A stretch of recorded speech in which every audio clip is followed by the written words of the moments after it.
Kita terhubung melalui jalur guru kami Syekhana Ali Mustafa Yaqub. Beliau murid dari Mbah Idris Kamali Al-Cirabani, mantu dari Hadratus Syekh Hasyim Asy'ari. Sebagaimana maklum, Hadratus Syekh Hasyim Asy'ari dulu ngaji bersuluk kepada Al-Wali bila syak, bila niza' Syekhana Khalil.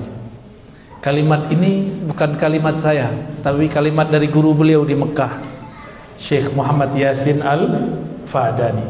Kata Syekh Muhammad Yasin Al-Fadani, Syekhana Khalil waliullah bila niza'. Waliullah bila niza'. Itu Syekhana Khalil. Berarti Pak Yai keturunan keberapa nih Pak Yai?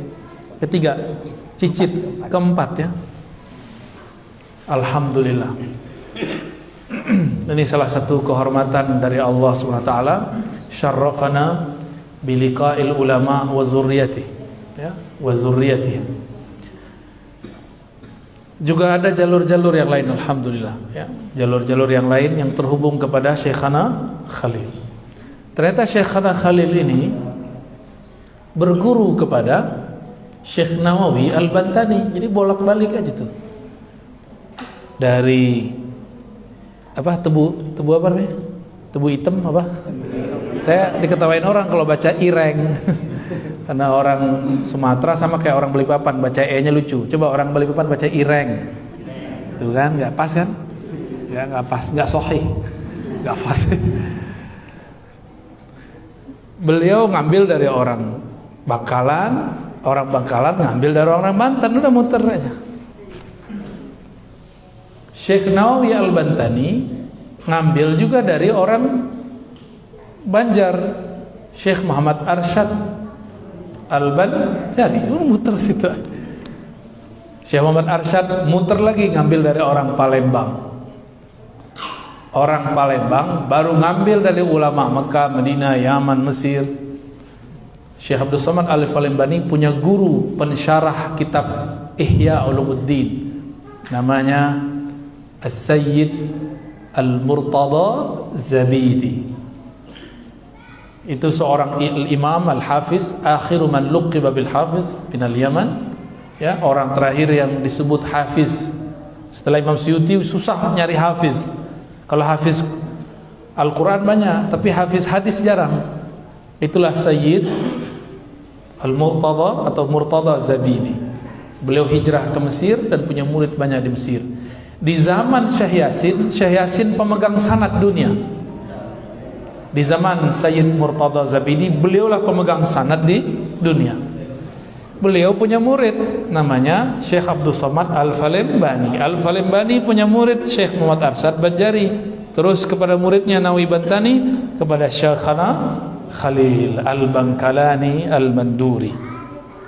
Itu saya baca di kitab Al-Manduri, pakai benar, bukan Maduri. Manduri. Al-Manduri itu yang sahih ya. Wah, ini tasihnya udah pas sudah. Ada artinya nggak pakai? Nama aja ya, isim alam ya. Isim alam. Ini konfirmasi, ntar salah sebut aneh lagi ya. Al-Manduri. Maka kita meriwayatkan hizib-hizib riwayat beliau juga. Maka pada pagi ini saya pun nanti minta ijazah beliau ya, supaya sah jadi murid keturunan Syekhana Khalil. Mohon izin pakai ya. Nanti pakai pulpen khusus pakai itu. Nanti ada kertas. Ini bukunya SD ini ya. Tapi nanti kertasnya di sini pakai insyaallah. Lau samahtum sayyidi. Ya, nanti aja ya.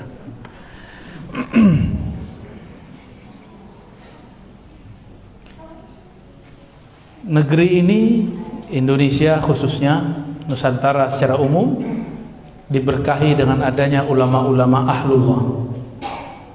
Mereka lah yang disebut paku-paku bumi.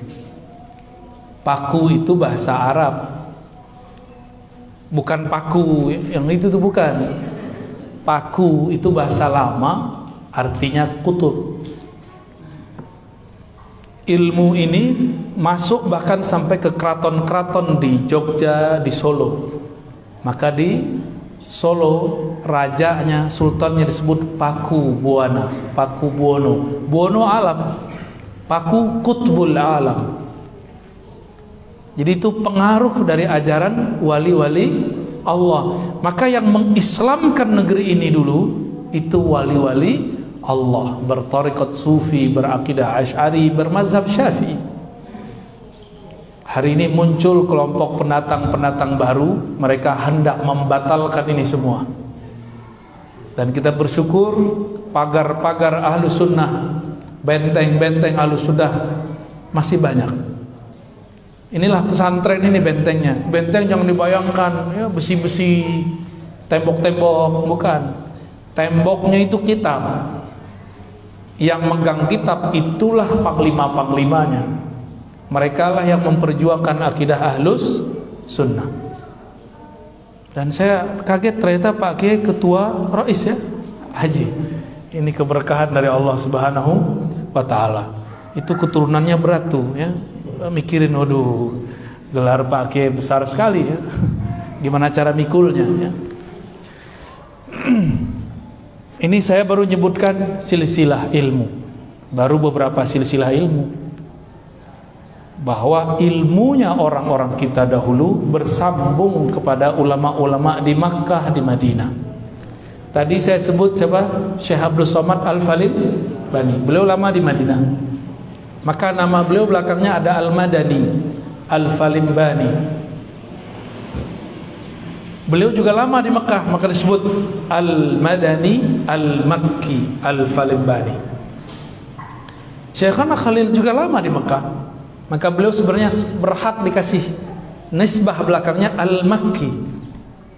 Beliau talaki lama kepada Al-Alim, Al-Allama, Al-Kabir, Al-Kutub Al-Syahir, Al-Mufassir Sayyidi Syekh Muhammad bin Umar ya, namanya bin Arabi atau Syekh Nawawi Al-Bantani. Benar namanya pakai Muhammad ya.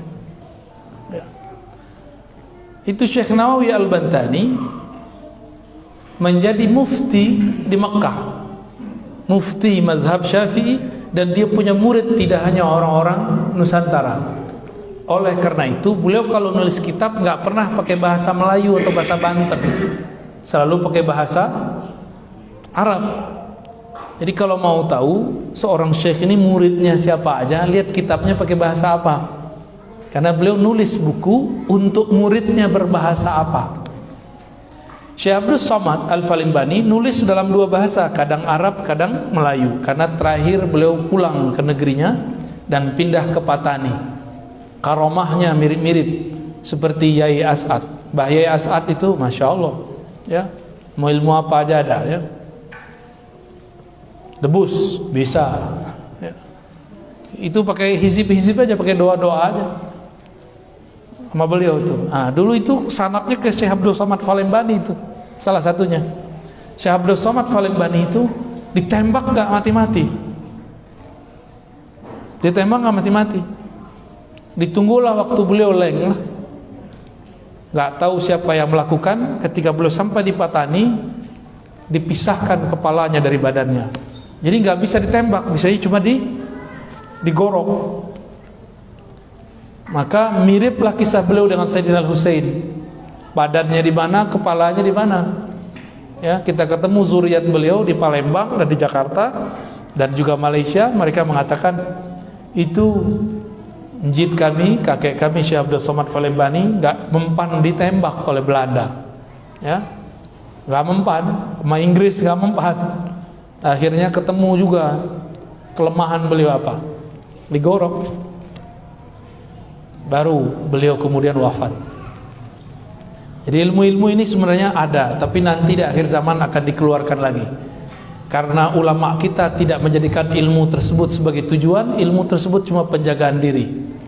Nanti di akhir zaman Allah turunkan lagi.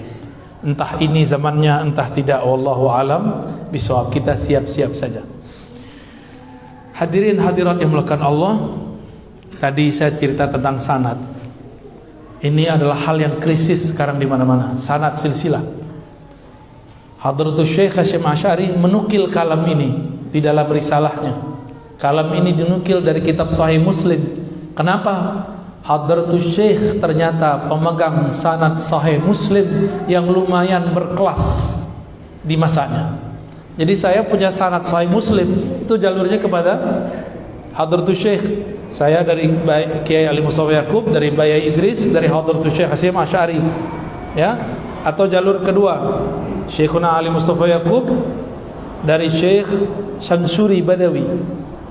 Ya, beliau dari Hadratus Syekh Hasyim Asy'ari. Nanti jalurnya nyambung. Karena beliau ini suka khataman, bahkan kalaupun nggak lihat kitabnya itu bisa baca. Jadi kalau ada orang baca, beliau tahu di mana salahnya.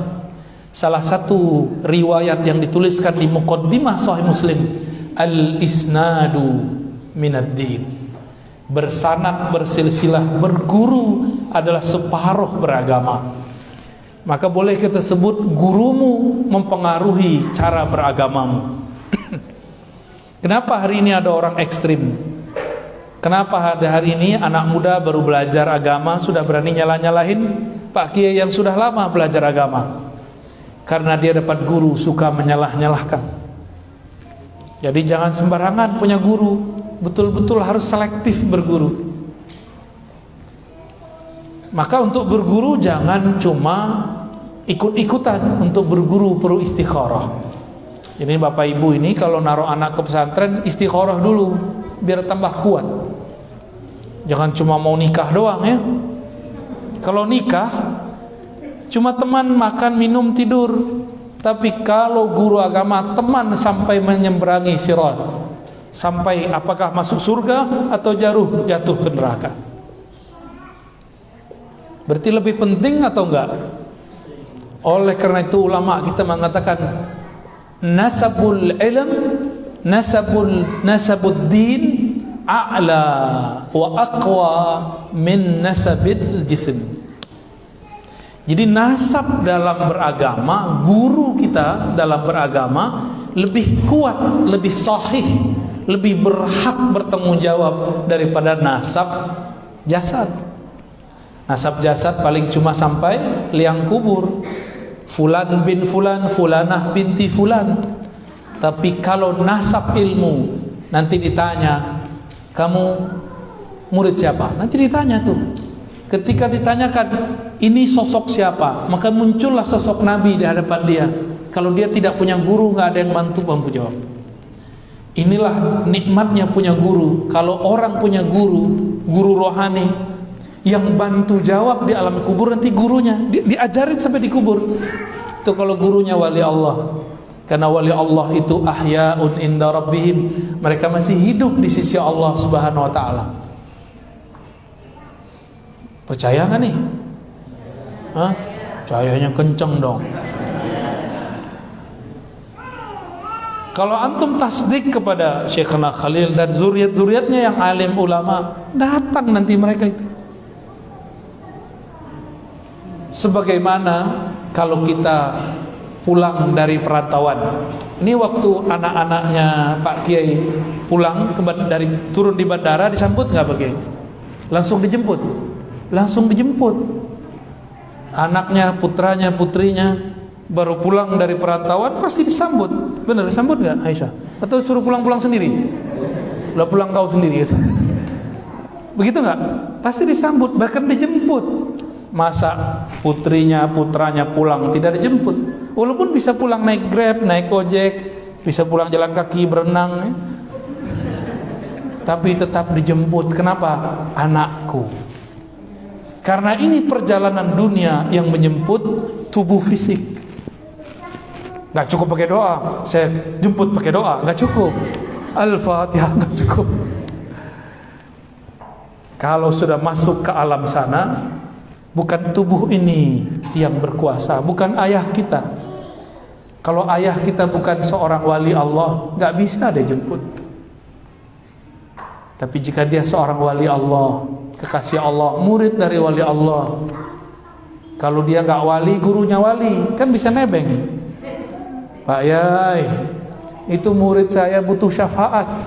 Engkau kan tahu jalan menuju Rasulullah, mohon mintakan doa. Pakainya ACC tanda tangan, ya, langsung. Maka nanti ada 3 makomat di alam kubur itu. Ada yang dijemput malaikat, itu orang soleh biasa. Ada yang istimewa, dijemput wali-wali Allah. Ada yang khawasul khawas, teristimewa, langsung Sayyidina Nabi SAW yang jemput dia. Langsung dijemput. Karena Nabi mengatakan, itu anak rohaniku. Kita ini, kata para ulama, al-alam. Nah, jadi ulama itu secara rohani mendapatkan kalam dari Nabi. Di wali-wali Allah ini, kalau secara ilmu hadis kalam Nabi sudah berhenti, tapi secara rohani Nabi kan masih hidup. Orang yang bisa mengetuk pintu rohani Nabi masih akan mendengarkan Nabi berkalam. Salah satu kalam Nabi ketika para wali-wali ini diizinkan bertemu beliau sallallahu alaihi wasallam, apa? Al-alam minni wa ana minallah. Alam itu semuanya dariku. Jadi Nabi itu tulangnya jadi apa, darahnya jadi apa, kukunya jadi apa, kulitnya jadi apa, rambutnya jadi, begitu isyaratnya. Kolbunya jadi Imam Mahdi, ya, otaknya jadi ulama intelektual, ahli fikih, ahli kalam, darahnya jadi syuhada. Jadi kenapa orang-orang ada yang jadi syahid? Dia kecipratan nur darahnya Nabi sallallahu alaihi wasallam. Setan yang mana? Setan kan alam juga. Nah, setan itu bayang-bayang Nabi. Bayang-bayang gelap nggak? Nah itu. Maka Nabi juga penyayang sebenarnya sama setan. Nabi kasihan sama setan itu. Kan gimana-gimana masih dari beliau kan? Ya. Tapi setannya nggak tahu diri soalnya. Ente yang mana, Dok?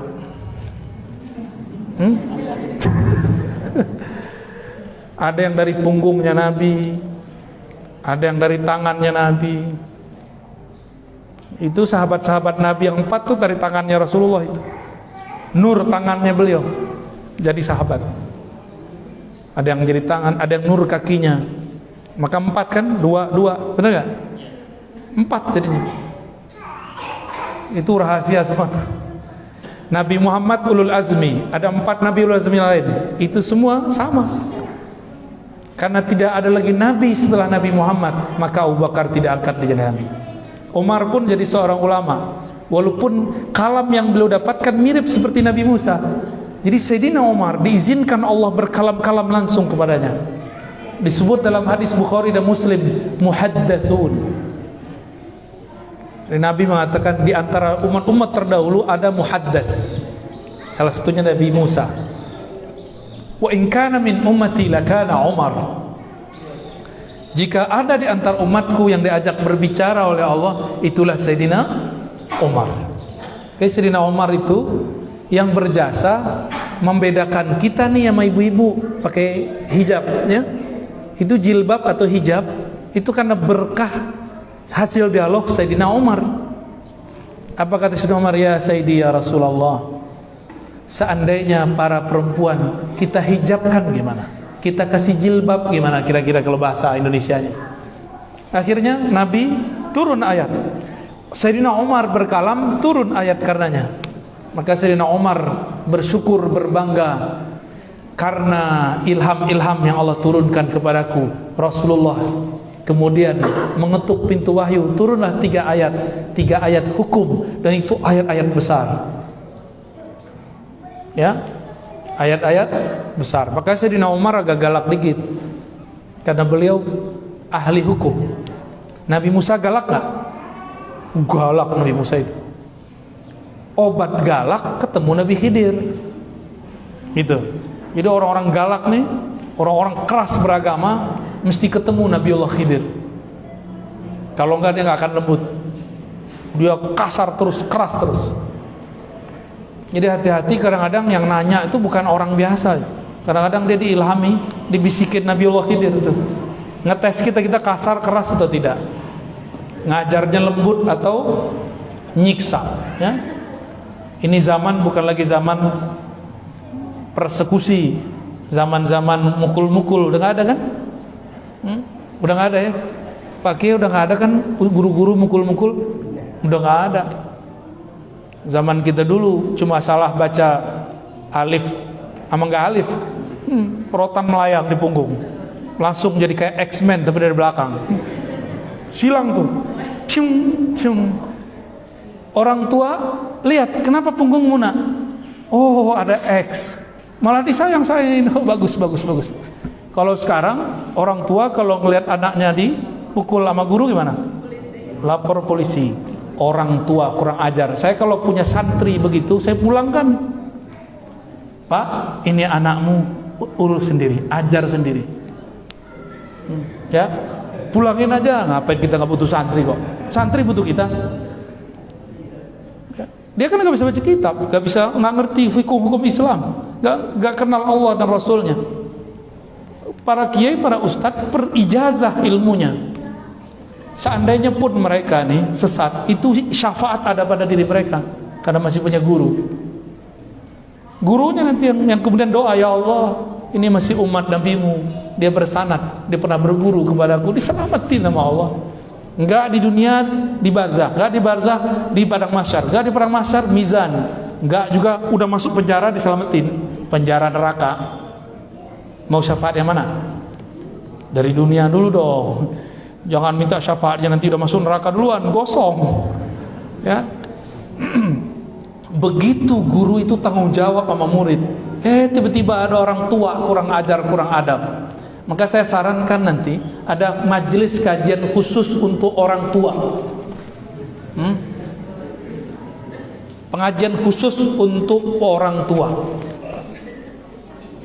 Harus ada ya. Supaya diajarin nih adab-adab kepada kiai. Adab naruh anak di pesantren. Dulu kita belajar ngaji aja alif bata, ayah saya nganterin. Abuya, ini anak saya, tolong dididik. Betul begitu. Saya diserahkan kepada guru saya, Abuya Dahnar namanya, ahli qiraat di zamannya. Kalau ada salah tolong dibimbing, kalau kurang tolong dilengkapi. Jabat tangan itu. Bahkan di sana itu pakai simbol, pakai beras, pakai kain kafan. Itu simbol tuh, simbol-simbol aja. Bawa beras, bawa pisang, bawa duit dikit, syarat aja. Dikasih. Akhirnya Pak Kiai jawab, saya terima. Kita minta kepada Allah untuk membimbingnya. Begitu dulu. Sekarang gimana? Dianterin pakai apa? Pakai Gojek. Karena sekarang nggak mungkin nyerahin satu-satu. Ya pertemuan buat pertemuan. Kalau perlu ada salaman. Ya. Ini pertemuan wali santri dan guru. Kayak lebih mengerti ngajar daripada kita ya. Pak Kiai, seharusnya santri-santri itu diajarin begini. Ya salam. Ente aja buat pesantren sendiri ya. Kita nggak anti kritik, cuma kalau cara ngomongnya begitu nggak enak. Ya, ini bukan lagi belain Pak Kiai, ini bukan. Ini pengalaman. Saya kan orang pesantren, ya ngajar pesantren 15 tahun ngajar pesantren. Sampai sekarang masih. Dengar begitu, kawan saya kepala madrasah senyum-senyum aja ya. Sabarnya beliau bukan main. Untung bukan saya kepala madrasahnya. Kalau saya kepala madrasahnya saya tanya, Pak, mana anaknya? No, saya anterin Pak. Ini saya serahkan kembali. Sok tahu, sok pinter. Kalau begitu ajar sendiri anaknya. Tapi zaman sudah berubah pakainya. Kita nggak bisa begitu lagi. Cuma makanya saya nggak mau jadi kepala madrasah. Kita ngajar-ngajar aja ya. Takut makan hati. Cukuplah kita makan hati sama istri kita ya. Baik. Jadi Syekhana Hadratus Syekh Hashim Asy'ari nukil itu di kitab risalahnya Al-Isnad Minad-Din. Dan benarlah gurumu mempengaruhi cara beragamamu. Gurunya galak, muridnya galak. Gurunya suka bentak-bentak, muridnya suka bentak-bentak. Gurunya suka laknat, muridnya suka laknat. Gurunya berpolitik, muridnya berpolitik. Gurunya wali, muridnya wali. Gurunya ahli fikih, muridnya ahli fikih. gurunya pendakwah, muridnya juga pendakwah. Gurunya ahli hadis, muridnya ahli hadis. Mungkin nggak gurunya ahli hadis, muridnya jadi ahli kebatinan, benar nggak? Nggak mungkin, ya. Oleh karena itu Imamuna Sya'rani, Abdul Wahab Sya'rani nulis di kitab beliau. Ada beberapa kitab beliau yang besar dan kecil, hampir semuanya sama. Al-Minan, ada Qawaid Tasawuf, ada macam-macam. Ada Thariqah Matbuliyah. Beliau mengatakan Al-Wali Ibnul Wali.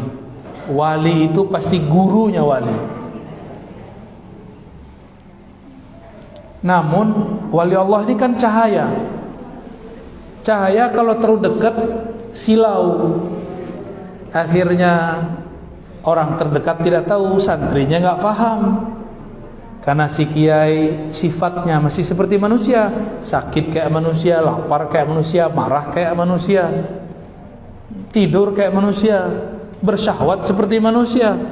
Kata orang sekitarnya, anak istrinya, santri-santrinya, tetangganya, ini bukan wali. Wali itu di tengah hutan. Emang wali tengah hutan? Itu namanya wali al-hutani. Orang hutan namanya itu. Mukanya berbulu-bulu, bukan berjenggot, ya. Berbulu, namanya orang hutan. Gambaran orang awam, wali itu mesti di tengah hutan. Enggak. Wali itu yang kenal Allah, mau di tengah hutan, mau di tengah kota, di dalam gang, sama. Statusnya sama. Wali-wali Allah. Gimana? Sudah berguru belum?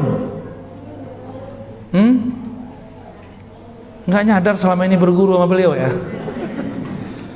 Emang begitu. Orang kalau dekat cahaya silau, nggak tahu dia dekat cahaya. Taunya kapan? Kalau cahayanya sudah pindah, udah pindah alam, baru sadar. Bapakku wali, guruku wali, tetanggaku wali, baru sadar. Mau begitu? Guru saya, murid-murid Syekh Yasin, kata beliau-beliau ini banyak. Waktu Syekh Yasin hidup orangnya biasa-biasa aja, gak ada yang aneh. Pas meninggal baru keluar semua kisahnya. Kalau beliau Jumatan, itu gak kelihatan keluar rumah, tahu-tahu sudah nyampe di masjid. Gak kelihatan balik, ditungguin di depan rumah, depan belakang, tahu-tahu sudah di dalam kamar. Tuh, lewat mana tuh? Guru kita Kiai Ahmad Marwazi berkisah, kawan saya iseng, orang Syam, orang Suriah, pengen tahu Syekh Yasin ini Jumatannya kapan sih? Atau jangan-jangan nggak Jumatan lagi? Tuh kan curiga sama gurunya. Masa curiga sama wali nggak sholat? Emang ada wali nggak sholat? Nggak ada wali nggak sholat. Sholatnya wali setiap napasnya. Yang rukuk sujud itu simbol aja. Dia sholat setiap nafasnya. Yang kelihatan sama kita sholat itu ruku sujud. Kalau begitu orang munafik sholat juga dong. Enggak, orang munafik walaupun ruku sujud dia enggak sholat. Wali walaupun dia cuma duduk dia sholat. Walaupun dia tidur dia lagi zikrullah. Itu kalau wali Allah. Dicobain lah. Kebetulan apartemennya pintunya satu doang, ditungguin di depan, enggak keluar-keluar itu Syekh Yasin. Akhirnya udah mau selesai khutbah, seorangnya baru keluar. Pas udah nyampe Masjidil Haram, saya Yasin depan dia. Bengong dia, kok di depan? Pas sholat, udah rame-rame lagi hilang. Dia cepet pulang, nungguin. Syekh Yasin gak datang-datang, karena udah nyampe di dalam. Baru sadar setelah beliau wafat. Inna lillahi wa inna ilaihi raji'un. Akhirnya nangis-nangis, ya Allah, guru kita meninggal, saya belum sempat ngaji. Ya salam, ya waktu hidup ditelantarin ya. Maka berguru kepada orang bersanad itu nikmat. Hal yang berat terasa ringan. Guru Muhammad Jailani, ya, Kiai Haji Muhammad Jailani yang pesantren Banjari, itu berkisah kepada kita juga. Kami ngaji kepada gurunya guru beliau juga nih, Syekh Ismail, ya, Ismail Zaid ya. Syekh Ismail nih karomahnya bisa memahamkan baca kitab tanpa perlu menjelaskan. Kiai Muhammad Jailani mengisahkan bahwa ada beberapa murid nggak ngerti baca kitab, terus bawa kitab ke beliau. Apa kata beliau? Syekh Ismail Zain, dah ikra, baca yang tadi dia berhari-hari nggak paham, baca doang paham depan Syekh Ismail Zain. Jadi cukup mandang beliau langsung kebuka ilmunya. Itu karomah. Jadi karomah itu nggak mesti jalan di atas air. Karomah yang tertinggi itu orang jahil jadi alim, orang otaknya gelap jadi bercahaya. Itu yang disebut karomah tertinggi. Karena Allah mengatakan yarfa'illahu alladhina amanu minkum walladhina utul ilma darajat. Orang beriman, orang yang diberi ilmu diberikan darajat. Darajat itulah karomah hakiki. Jadi karomah hakiki bukanlah bisa kebal, itu biasa. Guru beliau Mbah Yai As'ad Situbondo, kalau kebal apa segala macam itu cuma mainan. Ilmu beliau aslinya bukan itu. Aslinya beliau ilmu ma'rifatullah. Karena kenal kepada yang maha sakti, maka wirid apa aja jadi sakti. Tapi kalau belum kenal sama yang maha sakti, puasa 3 tahun juga gak sakti-sakti. Pilih mana? Hah? Kenal yang maha sakti atau jadi orang sakti? Kenal aja ya. Nah itulah beliau Maulana Syekh As'ad. Nama lengkap beliau As'ad apa pakai? As'ad Syamsul Arifin. Udah sesuai namanya, Syamsul Arifin, pelita ahli makrifat. Orang tahunya kan beliau pelita orang-orang sakti. Itu hijab namanya. Jadi wali itu nutupin kewaliannya dengan macam-macam. Ada yang nutupinnya dengan kesaktian, ada yang nutupinnya dengan kelemahan. Sehingga orang mengira, masa saya wali? Orang aja sakit-sakitan. Guru saya Abu Ya Hasan Basri, setiap kami datang sakit. Setiap kami datang sakit. Sampai orang mengatakan, kita ini belajar debus sakti semua. Ini guru kita ini batuk aja gak bisa ngobatin gitu. Itu banyak yang belot. Itu yang belot-belot dulu, sekarang gak beres zikirnya. Serius wallahi. Yang dulu mengatakan, Buya Hasan Basri terhijab. Hijabnya apa? Baca kitab tuh. Kurang ajar gak murid ngomong, guruku terhijab karena baca kitab. Saya dengar langsung itu, bukan 1-2 murid, banyak murid. Waktu itu saya masih kecil, umur 12-13 tahun. Umur saya 15, beliau wafat. Jadi cuma ngaji 3 tahun sama beliau. Apa kata salah satu kawan saya? Abu Ya Hasan Basri guru kita tuh, guru kita tuh, dia ngomong guru kita nggak lebih sakti daripada guru yang ini. Kewaliannya terhijab. Dia orang terhijab oleh baca kitabnya. Banyak sekali yang ngomong begitu. Hadirin hadirat maka Allah, kapan ilmu menghijab? Kapan zikir menghijab? Kalau ilmu dan zikir membuat dia merasa dirinya sesuatu. Contoh nih, saya habis ngaji dapat sanad dari Pak Kiai. Terus saya bilang, sanad saya lebih tinggi dari ente. Itu jadi hijab langsung tuh. Saya merasa saya doktor. Itu jadi hijab. Saya merasa saya dapat ijazah ini, ijazah itu, bisa baca kitab ini, hafal kitab ini. Itu jadi hijab. Merasanya itu yang jadi hijab.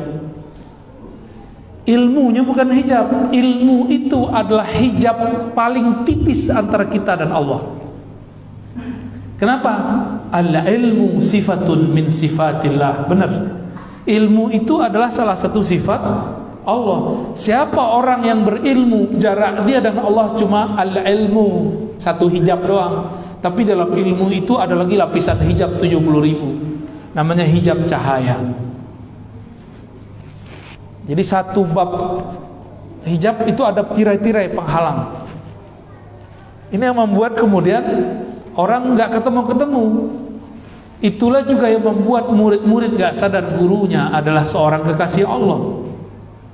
Itu juga yang membuat seorang anak, seorang istri, seorang saudara, tetangga nggak sadar kalau orang-orang yang dia dekati, guru-gurunya itu adalah kekasih-kasih Allah.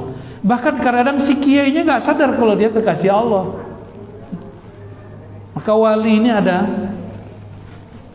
3. Ada wali am, wali umum.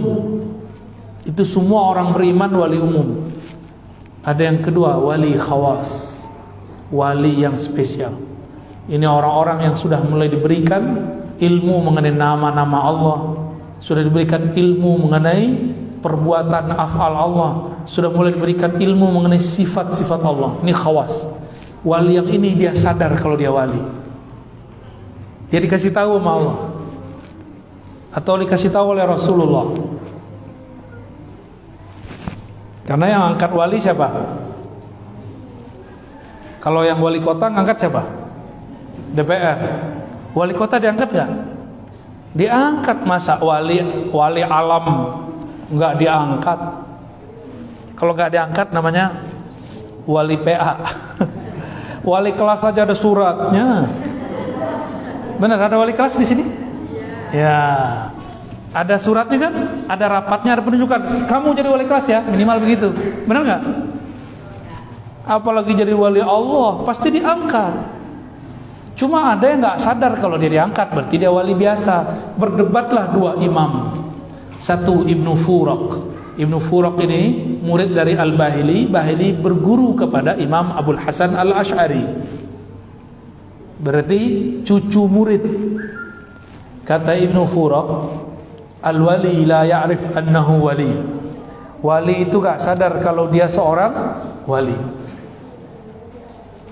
Kawan dia namanya Abul Qasim Al-Kushairi yang juga berguru, jadi kawan berguru.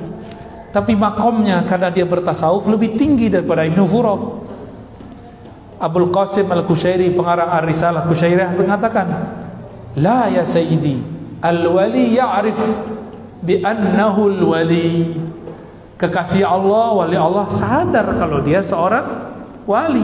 Dia dikasih tahu oleh Sang Maha Wali, Allah Subhanahu wa ta'ala. Dua orang ini dua-duanya benar. Ibnu Furaq lagi ngomong wali am, Imam Kushairi lagi ngomong wali khas. Ada wali khawasul khawas, ilmunya sudah sampai kepada ujung sifat Allah yang tak terbatas itu dan masuk kepada babnya, bab tentang ma'rifatu zatillah. Ya. Nah, itu di akhir zaman banyak tuh nanti. Kalau dulu-dulu yang terkenal kan Syekh Abdul Qadir Jilani, Imam Sayyid Ahmad Ar-Rifai, Muhammad bin Abdul Karim Sammani. Ya, itu yang dulu-dulu. Abu Yazid Al-Bustami, Junaid Al-Baghdadi, Al-Hallaj Ash-Shibli, qaddasallahu asrarahum. Itu wali-wali Allah zaman dulu, ya. Pertanyaannya, bagaimana caranya jadi wali? Mau nggak jadi wali? Ya, ini hasil diskusi dengan wali-wali, ya. Wali murid, wali kota, wali murid. Nah, kita turunin dikit deh. Wali murid, wali kelas, wali kelas. Wali kelas mungkin nggak orang nggak sekolah. Berarti dia jadi wali kelas karena dia punya ilmu, benar? Dan dia mengerti persoalan murid. Dia bertanggung jawab terhadap murid-murid. Dia mengenal persoalan yang ada di situ. Maka seorang wali Allah itu ada wali yang memegang asma, nama. Ada wali yang memegang af'al, perbuatan Allah. Ada wali yang memegang sifatullah. Nanti di akhir zaman, mungkin zaman ini sudah, wali yang menguasai ilmu ma'rifatu zatillah. Ma'rifat zat bukan memikirkan zat, ma'rifat itu beda. Orang kenal nggak perlu mikir. Coba kalau saya kenal beliau kan saya nggak perlu pikir-pikirkan beliau ini siapa kan. Cukup kita pandang, kita dengarkan, terus selesai. Jadi antum kalau ngelihat saya kan nggak perlu mikir-pikirin. Ar-Razi itu kan nggak perlu kan? Nggak sama. Orang kalau udah kenal nggak perlu mikir. Tapi kalau belum kenal, kamu kenal nggak si Anu? Siapa?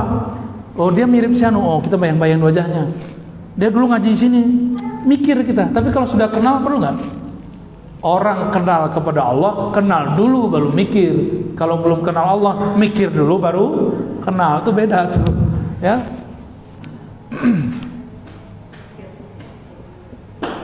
Cara menjadi kekasih Allah sangat mudah. Fa'lam annahu la ilaha illallah wastaghfir li dzanbik sampai akhir hadis. Sampai akhir ayat surat Muhammad ayat 19. Maka fa'lam, al-ilmu dalam bahasa Arab itu al-idrak at-tam, la yadkhuluhu syak wala raib. Maka berilmulah engkau, ilmuilah mengenai la ilaha illallah. Apa itu ilmu dalam bahasa Arab? Al-ilmu itu idrak at-tam, pengetahuan yang cukup mengenai apa? Mengenai la ilaha illallah tanpa ada syak. Jadi pintu jadi wali Allah masuknya lewat la ilaha. Maka semua zikir-zikir wali pasti dimulai dengan syahadat. Asyhadu an la ilaha illallah wa asyhadu anna Muhammadar Rasulullah. Itu babul walayah. Pintu kewalian itu dimulai dari syahadat. Benerin dulu syahadatnya. Mengerti ilmu tentang rahasia syahadat. Ya. Ini banyak tanya ke Pak Kiai kita, ini syahadat itu apa sebenarnya? Nanti dijelasin beliau, keluar ilmu. Ya, Mbak Yai As'ad nanti itu, insya Allah. Ada beberapa ulama itu kalau nggak ditanya nggak jawab, diem aja ya. Banyak. Ada ulama yang dia maksa muridnya sini kamu. Enak tuh jadi murid begitu dipaksa jadi wali ya. Tapi kalau yang diam berarti ada mutiara yang sedang dia sembunyikan. Yang mutiara itu nggak mungkin dia obral. Ini yang dia rahasian terus nih. Bapak Ibu, sahabat-sahabat, ya, Ustadz, asatizah. Jadi kunci jadi wali yang pertama fa'lam, ilmuilah hakikat la ilaha illallah. Bukan hanya teori kalam, tapi juga zauqi, secara zauq qalbu dan rohani. Maka kalau beruntung cari guru mursyid, ambil talqin kepada beliau, ya. Jangan minta ke saya mulu, ya. Tarekat saya bukan tarekat talqin. Talqin itu nomor sekian. Ngaji dulu, fa'lam dulu, ketahui dulu ilmunya baru talqin. Fa'lam dulu baru talqin. Jangan talqin dulu baru fa'lam. Jangan kebalik-balik. Kenapa banyak murid sudah bertarekat masih kacau? Karena dia talqin dengan nafsu, ilmunya tidak diambil. Jadi saran saya, jangan buru-buru minta talqin, minta baiat. Ilmui dulu yang mau dibaiatkan. Ilmui dulu apa yang mau dibaca. Yang dibaca la ilaha illallah, maka kenal dulu siapa yang disebut Allah. Nanti kalau sudah talqin, baru disebut namanya, sudah bergetar jantung dan batinnya. Tapi kalau talqin dulu baru berilmu, gurunya nggak kuat kolbunya, nggak ada getaran di kolbu. Kalau gurunya kuat bisa bikin getaran, karena berkah getaran beliau yang melimpah. Dan yang kedua, wastaghfir li dzambika, mohon ampunlah engkau. Ini Allah ngomong ke Nabi Muhammad. Allah berbicara ke Nabi Muhammad gak punya dosa, tapi Allah tetap katakan engkau mohon ampunlah terhadap dosamu. Apa itu dosa para nabi, para rasul? Nabi itu berdosa gak? Akidah Ahlussunnah sepakat mengatakan Nabi tidak berdosa, besar ataupun kecil. Lupa, ya. Keliru, boleh. Tapi dosa tidak ada. Nabi pernah lupa sholat zuhur jadi 3 rakaat. Supaya lupanya menjadi satu bab dalam ilmu, babun nisyan, babul khata'. Maka muncullah satu ilmu. Jadi lupanya Nabi jadi ilmu, namanya sujud sahwi. Kalau kita lupa jadi apa? Enggak jadi ilmu ya? Enggak. Kalau kita lupa, kalau guru lupa jadi berkah bagi murid. Alhamdulillah nama saya nggak dipanggil. Guru aja lupa, itu berkah bagi murid. Apalagi kalau Nabi yang lupa. Maka nisyanun Nabi kamalun li ummati wa rahmatun lahum. Kalau Nabi itu lupa, lupanya rahmat, lupanya kesempurnaan bagi umatnya. Nisyanul alim, lupanya orang alim, rukhsatun lil muridin. Rukhsah bagi murid-murid. Tapi jangan doain gurunya lupa terus, ntar nggak bisa ngajar.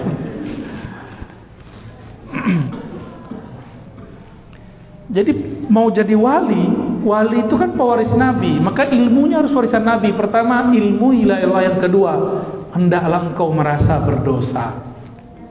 Maka Nabi itu walaupun tidak ada dosa, tapi beliau merasa berdosa. Nah, kita ini banyak dosa, tapi merasa tak berdosa. Coba aja lihat di sekolah, di pesantren terjadi pergesekan. Ketika kemudian kita fasilitasi mediasi, yang ini ngomong aku nggak salah kok, yang satu aku nggak merasa salah, padahal itu ustazah itu. Bener kan? Ya, paham sendirilah. Kita lama hidup di pesantren, memang begitu ya. Pakai dalil tuh. Ajib tuh kalau ustazah tengkar, dalil keluar semua. Alfiah aja dibaca.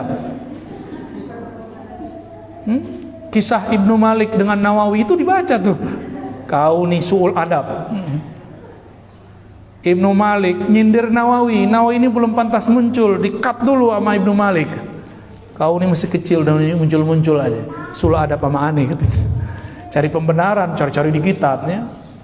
Bilangnya iri enggak? Kita ini enggak perlu iri sama orang kalau kita sudah tahu makom kita masing-masing. Allah enggak akan pernah salah menurunkan makomat. Allah tidak akan salah memberikan ahwal. Allah tidak akan salah kirim ma'rifat. Apalagi cuma kirim rezeki, nggak akan salah. Maka aneh jika ada ustadz mengerti ma'rifatullah tapi iri sama tetangganya, beli motor duluan, mobil duluan, beli rumah duluan, kawin satu lagi. Masa iri? Berarti dia salah memahami rezeki Allah. Ternyata dia pernah suka sama orang yang dinikahi sama kawannya. Kata dia, kekasih yang tertukar. Kok ada ustadz begitu ya? Buahnya ada yang curhat di depan saya ya. Saya belum pernah kesini tapi kebaca. Baik. Jadi kalau ingin jadi wali Allah, versi ayat ini, hendaklah engkau memunculkan bahwa rasa engkau berdosa. Lalu Nabi ini dosanya apa? Ternyata dosa Nabi bukanlah maling, bukanlah zina, bukanlah korupsi. Bukan. Dosanya Nabi adalah merasa berdosa karena kurang adab, kurang syukur. Dua itu aja. Jadi nabi-nabi itu seperti Nabi Muhammad SAW, ketika beliau keluar dari tempat buang air, apa kata beliau? Ghufranak. Ghufranak ini kan bahasa Arab aneh nih. Kok dia satu-satunya jumlah kalimat cuma dua, ghufran dan ka. Tapi kok mansub? Mansub kan?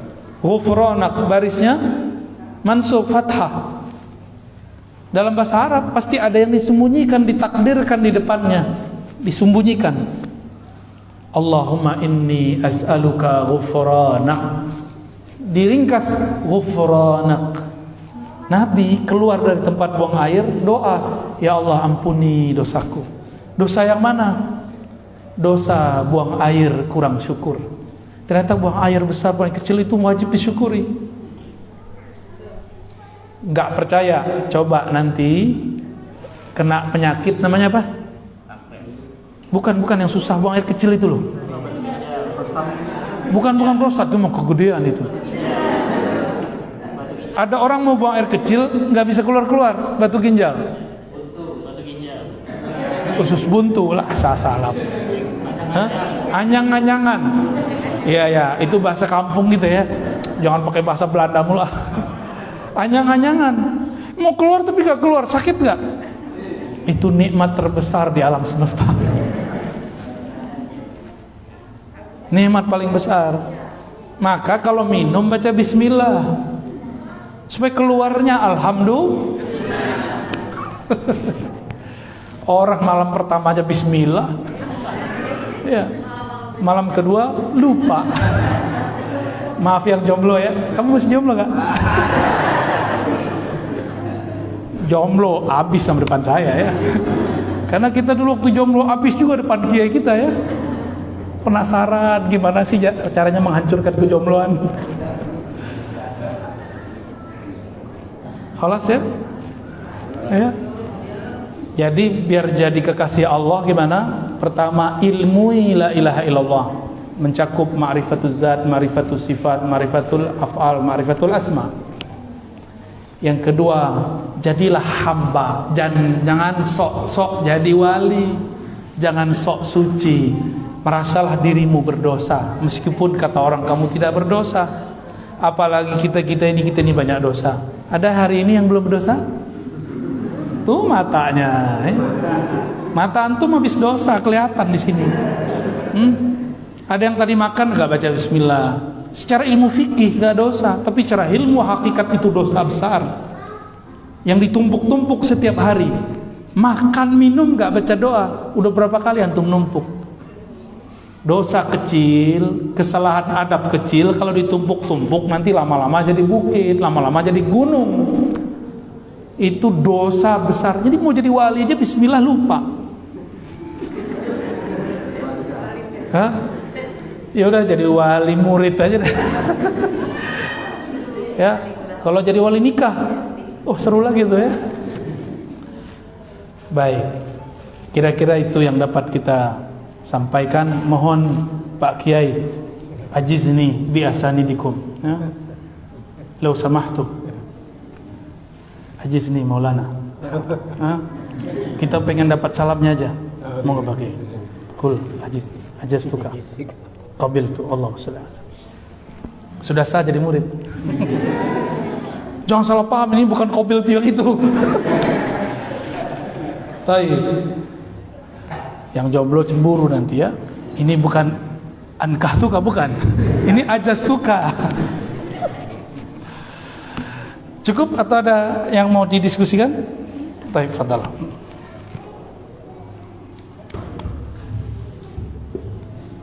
Alhamdulillah pengamalan dan untuk Bapak Ibu barangkali ada yang ditanyakan, ada yang didiskusikan dengan beliau, kami silakan satu bahasa seperti ini.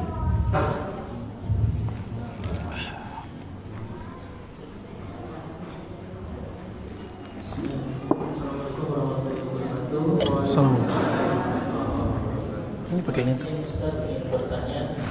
Saya tidak ingin bertanya sebenarnya, yang ingin saya Konfirmasi. tidak, saya datang jauh dari Samarinda, ingin Masya Allah. ya sering nonton YouTube-nya Ustaz, sangat bagus sekali. Saya ingin minta satu amalan saja dari Ustaz yang bisa saya amalkan terus. Terima kasih. Assalamualaikum warahmatullahi wabarakatuh. Assalamualaikum. Ada? Dari ibu-ibu barangkali ada yang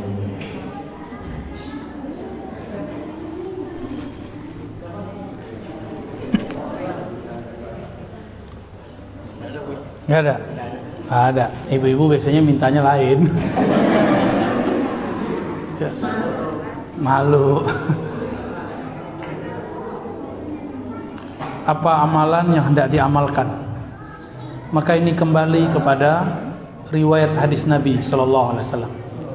Ketika seorang sahabat datang kepada beliau lalu mengatakan, wahai Rasulullah, ajaranmu sudah banyak, tolong kasih ringkasannya. Inna syara'il Islam qad kasurat alayya. Ya, sungguh telah banyak. Lalu ajarkan aku yang paling mudah. Apa kata Nabi? La yazalu lisanuka rataban bidzikrillah. Jadikan lisanmu selalu basah dalam zikrullah. Zikir ini ada macam-macam. Ada zikir jasad, dipakai lidah, pakai kepala dengan ruku sujud, lisan dengan menyebut. Ada zikir akal, tasdik, percaya. Ada zikir kolbu, menyebut nama Allah dalam kolbu. Ada lagi zikir ruh. Untuk antum dan semua yang hadir, kita kemarin mengijazahkan di pasir Najam ya, namanya zikir maqalid. Ini kita sedang diperintahkan untuk menyebarkan zikir ini untuk bekal di akhir zaman, bekal awal. Zikir maqalid, barangkali antum sudah hafal ya. Pertama syahadat. Ini ringkasan dari wirid-wirid, ringkasan wiridul latif, ringkasan wirid-wirid ini dia. Syahadat. Kenapa bahar syahadat? Siapa tahu dalam satu nafas kita sebelumnya pernah kufur nikmat kepada Allah. Dalam satu teguk kita minum, satu suap kita makan, pernah lupa menyebut nama Allah. Maka wajib setiap zikir syahadat dulu. Ya. Jadi mau zikir apa aja mulai syahadat. Mau sholat syahadat dulu. Asyhadu an la ilaha illallah. Baru niat. Karena orang kalau belum benar Islamnya, dia sholat, dia terima nggak sholatnya? Orang belum syahadat, dia sholat, diterima nggak? Ya, Nabi kan ngomong di akhir zaman, pagi orang mukmin, sore dia kafir. Saya khawatir nih zamannya, zaman kita. Maka wajib setiap sebelum zikrullah syahadat. Ya, tolong diamalkan.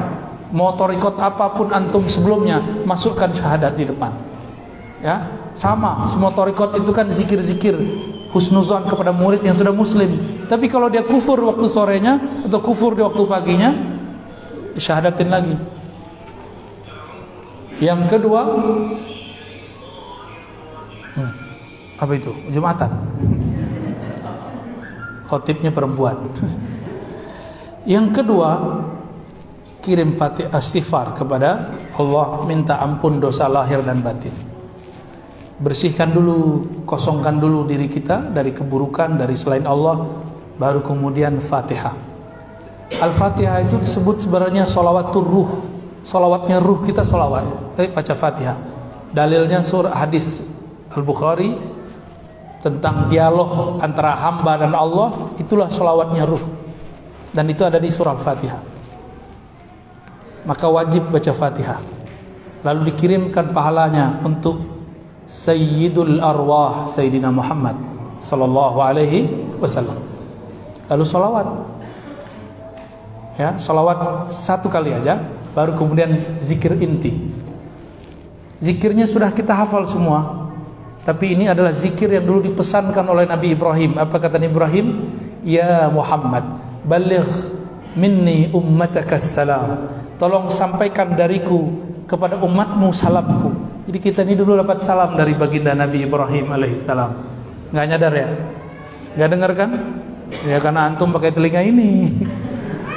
Itulah sebabnya kenapa kita kemudian mengucapkan salawat, lalu kama sallaita ala Sayyidina Ibrahim, sebagaimana kau salawat dulu ke Nabi Ibrahim. Kata beliau, wahai Muhammad, sampaikan salam kepada umatmu dan beritahu mereka sorga itu subur, tapi belum ada pohonnya. Tanamilah pohonnya dengan kalimat ini. Subhanallah 100 kali ya. Alhamdulillah 100 kali. Terus Allahu Akbar 100 kali. La ilaha illallah 100 kali. Jangan kejar-kejar, nikmati bacanya. Jangan cuma menikmati baca Facebook. Nikmati ini kitabnya qalbu. Kitabnya qalbu zikrullah. Jadi kutubul qulub azkar wal aurat, al azkar wal aurat itu risalahnya qalbu. Kalau risalahnya ruh, ma'rifat dan asrar. Risalahnya akal, al isbat wan nafi. Itu beda-beda risalah. Terus la haula wala quwwata illa billah. La haula wala quwwata illa billah disebut kanzun min kunuzil jannah. Disebut juga investasi surga, juga 100 kali. Maka orang yang berzikir yang 4 tadi itu dia buat coupling di surga. 1 dia baca, dia dapat 10 coupling. Kalau dia baca 100 berarti dapat 1000. Dia baca pagi sore sudah. Jika itu dipakai semua, nanti kalau ketemu kawan-kawan yang tidak berzikir, mereka orang-orang yang masuk surga tapi minimalis. Tapi minimalis di surga 10 kali dunia. Udah ada yang pergi ke hotel termahal di Abu Dhabi, di Dubai? Saya aja belum, baru lihat doang. Masuk sebelum, nggak kuat kita, ya. 1 kali masuk sama kayak beli mobil, ya. Avanza kita habis sudah. 1 kali masuk, mau, ya. Kata Nabi, cukup kamu baca ini sekali sama dengan 10, 100 kali sama dengan 1000. Baik. Lalu Nabi Ibrahim punya zikir hasbunallah wa ni'mal wakil, baca 7 kali. Baru tutup lagi dengan salawat 100 kali, sallallahu ala Muhammad, atau salawat yang lain, ya. Ini disebut dengan zikir maqalidis samawati wal ard. Disebut juga dengan zikir syajaratil jannah. Disebut juga dengan zikir buhul-buhul langit dan bumi. Disebut juga dengan zikir pohon-pohon surga, ya. Sedangkan la haula wala itu adalah kunuz, perbendaharaan surga, ya. Ajastukum jami'an, ya. Bisa diulang? Istighfar dulu dong. Al-Fatihah. Kirim ke siapa? Dan silsilah sanad kita, ya. Terus salawat sekali. Terus zikir, apa aja zikirnya masing-masing, ya, jangan digabung satu-satu. Subhanallahnya, ya. Terus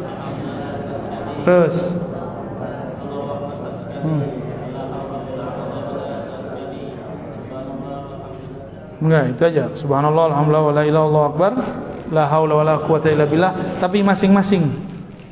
Hasbunallah 7 kali, salawat 100 kali. Tanpa salawat zikir kita tidak diangkat, ya. Semoga ini dapat jadi. Saya kalau lagi panik, saya cukup baca itu langsung panikan hilang. Lagi gundah gulana, baca zikir itu kita udah larut. Baca Allahu Akbar, semua masalah jadi kecil. Lagi mentok nih masalah, cukup baca subhanallah, subhanallah, kebuka masalahnya, selesai semua.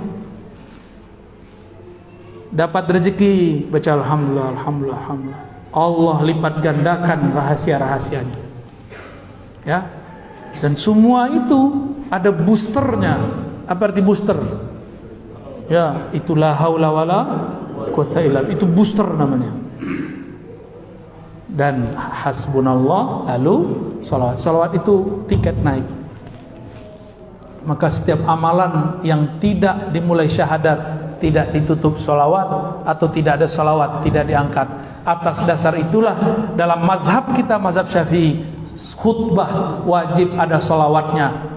Meskipun salah satu khutbah lupa di khutbah pertama, wajib di khutbah kedua. Kalau enggak, itu salat wajib diulang, salat zuhur, ya, enggak sah salat Jumat, ya.